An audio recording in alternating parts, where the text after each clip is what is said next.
Wow, Dani Alves not pulling any punches there as we welcome in, from Paris, which everyone seems to hate, Frank Leboeuf and Julien Laurent, who left France, of course, now live in London, to make our point. Jules, let's start off. Next season, where is Lionel Messi going to be? I think he's going to be in Paris. Certainly what we're being told is that he wants to stay next season, a second season. We know he's got another year on his contract. There's a third season as an option. I think that both the club and him can trigger. I think this is too early to say if he will have a third season in Paris or if he'll decide to go somewhere else. But from what we're being told, he wants to still be at the club next season. He wants to do better than this season. There'll probably very likely be with a different manager, with a different team around him. Maybe Mbappe, no Mbappe. Maybe Neymar, no Neymar. Maybe others. And certainly it looks like if he wants to be there for another season. I don't know why, if you ask me, why would he want to stay in this mess? But listen, he has a contract, that's for sure. He's paid a lot of money, as L'Equipe revealed again today in the salary exposure that they do every year. So I'm not sure anyone right now can afford him as much as what PSG are giving him. So that's also part of the reason maybe why he wants to stay a second season. Jules, if it was a simple option, Leo, what would you like to do? It's completely down to you. You can stay here in Paris or you can go back to Barcelona. He wants to go back, yeah? I think of course you would think so. They obviously kept the house over there and they go quite often back for weekends or holidays with the children and the dogs and all of that. And Xavi, who's been his best friend or one of his best friends for so many years, is now in charge. Things are so much better at the club, the way they play. So of course, I guess if he had the chance to go back, he would go back. The reality is right now they cannot pay him. I mean, he would have to pay himself to play like Piqué does, pretty much, or like Piqué will do next season. So I don't know if that's a possibility. I don't know what PSG would do. Barcelona would have to pay a transfer fee, I guess, because of that 1 year remaining on his contract. I don't know. It's very complicated, I think, for him if he wants to go back. That's why I don't see it happening at all, and I really believe he will stay another year in Paris. Frank, we've discussed a lot over the last 48 hours about whether or not Barcelona could have done what they did at the weekend if Lionel Messi was still in the team. You think, well, you played with one of the greats in Zinedine Zidane. Does that prove to be a distraction in the end? It's a stupid question, really, in the sense that is there too much reliance on one man, i.e. Messi, for Barcelona? That's a tough question because you can't deny the fact that when you have Leo Messi, it's a plus. But nowadays, and I've always been confronted to that principles about the fact that when you have a big player, you have to build a team around him. So what does it make in a dressing room, and what does it do to the coach in terms of decision? I think in the modern time, it's hard to be a megastar because it's been proven that when you build a team like Liverpool, like Bayern Munich, like Chelsea last year, like Real Madrid some years ago, you have more chances to win the Champions League than if you have like a megastar like Leo Messi or maybe Ronaldo or maybe Neymar, and you build the team around. It's been just proven last week and since Xavi came back that when you create a team, when you create a spirit, you can beat anybody, even what or who we think are the best. So saying that Messi would have been in Barcelona and it wouldn't have been the same result, I don't know. I don't have the result for that. What I know right now, it's complicated to build a team around a big star. So you will have your own answer. Everybody will have their own answers. But you can see that in Paris Saint-Germain with megastars, it's complicated. You can see in Manchester United with one megastar, it's complicated. And it's getting better with Barcelona with no megastar. So you have your own, I have my own answer too. I absolutely 100% agree with Frank. You know, the best teams are exactly that, the best teams. Because not only are they all together, but there are so many different angles that they can actually get results. When you've got a player like a Messi, everything has to go through them. And so really what you're doing is you're you're minimising your chances percentage-wise when you're continuously trying to go through the one guy. When you've got a team like this, who all of them on their own are talented, you've got so many outlets, you can do so many different things, as opposed to being stuck in one way of playing. And so, again, the togetherness was frightening. You saw them after the game. That tells you that it's a real team, it's a proper team. And a team that's together, that's got talent, I tell you, that's a tough thing to beat. Who would have thought, Ali? Like we were at the Camp Nou for Barcelona's first game of the season, and it was just depressing. Like everyone was down. Lionel Messi, it was like a divorce had just happened. And we're sat here now talking about Barcelona, it being almost a blessing in disguise that he left.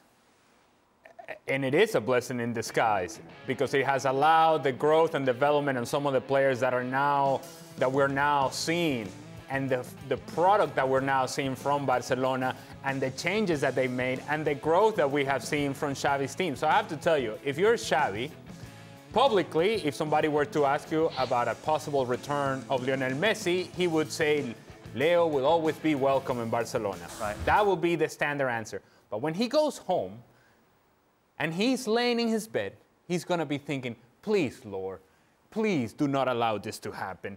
Because he has built now something that he can get excited about. And it is a product that is built coming from his mind, and he's seeing it out on the field. The structure that he's given the team, the personnel that is out on the team, it's players that now he has put in positions to succeed.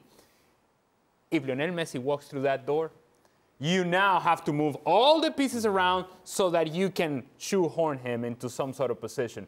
And then all that growth that you're talking about in terms of the young players that are now going to feel the obligation, as I've said before, to pass the ball to Lionel Messi and not make decisions on their own, because that is the respect that he commands.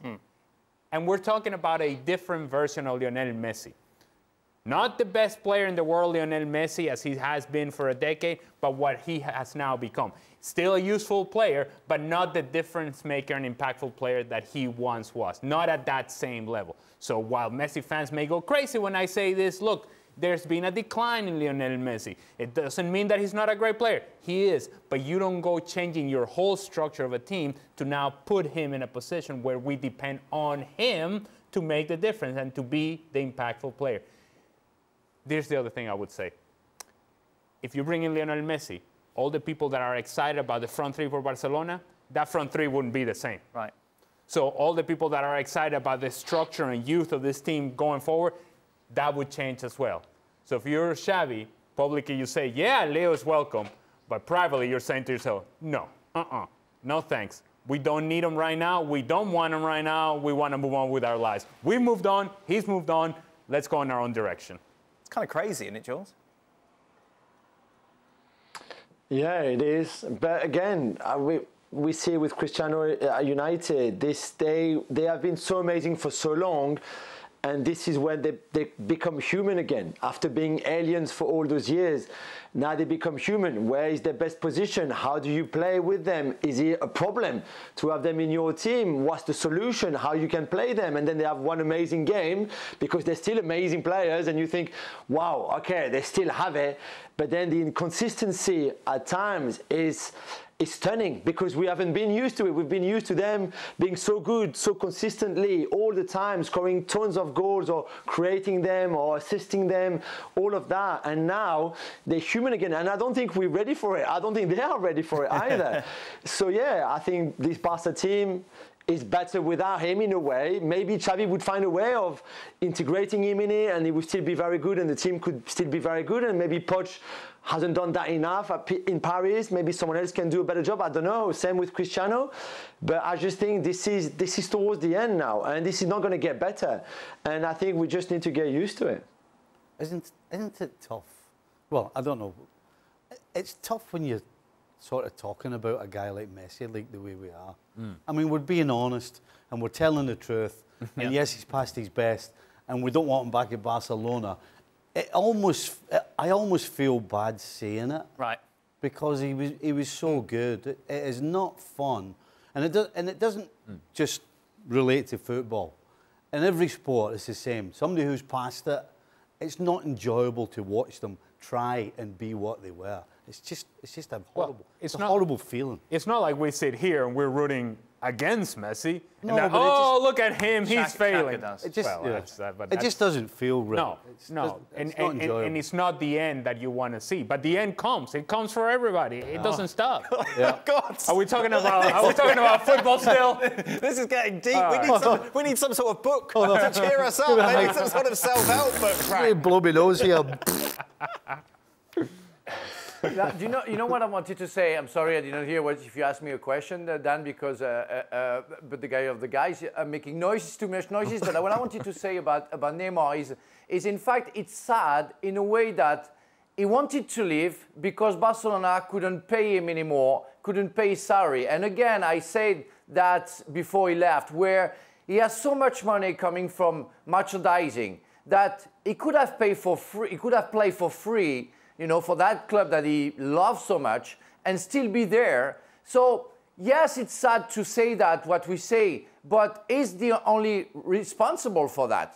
He decided to leave because he decided to still have some money coming from salary, where Barcelona couldn't pay him anymore. So only Paris Saint-Germain could do that. He would have stayed there, playing for free. He would have been, it was already the Messi, or the Messiah. He would have become God. And he would have paid for free because he can get like, what, 80 million? Jules maybe knows better than me. 80 million euro per year in merchandising. Does he need it? Did he need it? Did he need, a salary? I don't think so. He could have stayed in Barcelona. They could have rebuilt around him. He decided to leave for a salary. I think that's the sad part of it. What's the crazy part is that Steve seems to have a bigger heart than Frank. I didn't think we even expected that. What? Jules, just to tie a bow on this, would that have been possible? Was that feasible? I think it was very difficult because we're not going to go back again to what we said last summer when we reported it on air so often and so much. I think the shock, because Messi and his dad and the whole entourage really expected him, like Laporta said, to extend the deal. It was pretty much ready. Everybody thought it was done. And then to get into that office and being told, actually, we can't keep you, you need to get out. After all those years, after everything that he's achieved there, after... It was his club, really. I think the shock was there more than even thinking, okay, what could be the solutions? What can we do here? Is there a way to make it work? You know, Messi said himself, I was never asked to play for free either. Maybe if they asked him, listen, could you just do it for 2 years? And then you become an ambassador and then we pay you again. I don't know, find a way, find a formula, find a process. But that didn't even come from the club itself. So I don't know, I think it's very difficult. I understand what Frank wants to say about the money and all of that. I really don't think that it was just about the money and him playing for free or not. I think though it was a mess and it was a big surprise. It was a big shock. I think it was a shock for everyone. And I don't think it was easy to deal with. That's the thing. Maybe now with hindsight, he could have done differently. Laporta could have done differently. You know, all the people at the club or Messi's clan, of course. But at that time, I think it was very difficult to have another outcome. Thank you very much for watching ESPN FC on YouTube. For more highlights, analysis and exclusive content, be sure to subscribe.